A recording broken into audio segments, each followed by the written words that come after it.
Hi guys, आज मी बनवत आहे उपवासाचं जेवण. बघू शकता तुम्ही.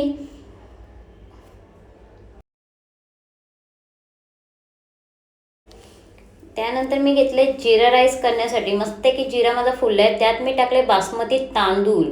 तांदूळ आधी मस्त की शिजून घेतले मी बासमती तांदूळ. त्यानंतर मी जिरा राईसमध्ये टाकलं, फोडणी दिली. फोडणी देऊन झाल्यानंतर 10 ते 15 मिनटं मी मस्त की वाफेवर शिजून घेतलं. शिजून घेतल्यानंतर मी दुसऱ्या बाजूला बघितलं तर माझा मसाला मस्त की शिजलेला होता छोले बटाट्याचा. बघू शकता त्यात मी छोले आणि बटाटे टाकले. बटाटे टाकून झाल्यानंतर त्यात मी पाणी टाकलं आणि अंदाजाने झाकण ठेवलं 10 ते 15 मिनिटं. नंतर बघू शकतो आपले छोले बटाटे तयार झाले.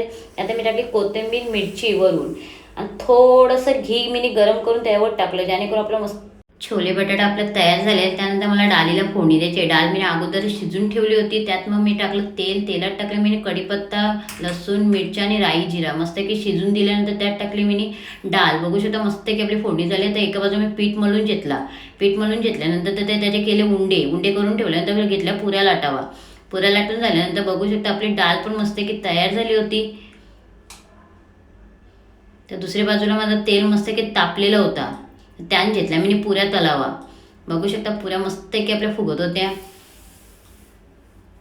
एके बाजूला लाटून पण ठेवल्या होत्या आणि दुसऱ्या बाजूला तलून पण घेतल्या.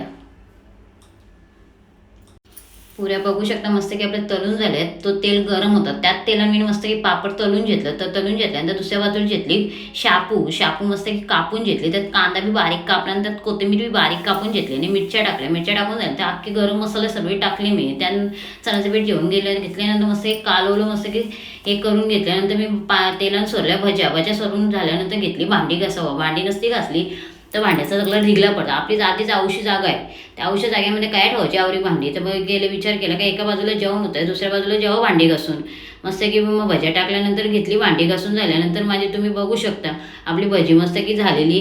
ती यायला गेली, काढून घेतली मी. काढून घेतल्यानंतर परत त्यानं भज्या सुस्या सोडल्या. दुसऱ्या सोडून झाल्यानंतर बघू शकता मस्त की भजी मी तळून घेतली. आपली भजी पण तयार झाली. त्यानंतर मला बनवायची होती खोबऱ्याची चोय, कारण की मोदक बी बनवायचे होते. आज उपवास पण होता, मोदक पाहिजे होता. तुम्ही बघू शकता मस्त की आपली चोय पण मी तयार करून घेतली. नंतर एके बाजूला घेतली उकलोणी घेऊन जायचं. बघू शकता मस्त की आपली उकलोणी घेऊन झाली. परातीत मी पीठ वतल्यानंतर मी गेलं थंड करायला घेतलं. तर आईला सांगला पीठ मळून घे. तर आईने काय मला पीठ मळून दिलं. त्यानंतर मी मस्त की मोदक केले. बनवून झाल्यानंतर बघू शकता तुम्ही मस्त की वाफेवर ठेवले 15 ते 20 मिनटं. 20 मिनटं झाल्यानंतर मस्त की माझे मोदक कारावर गेले. बघू शकता आपले मोदक मस्त की तयार झालेले आहेत.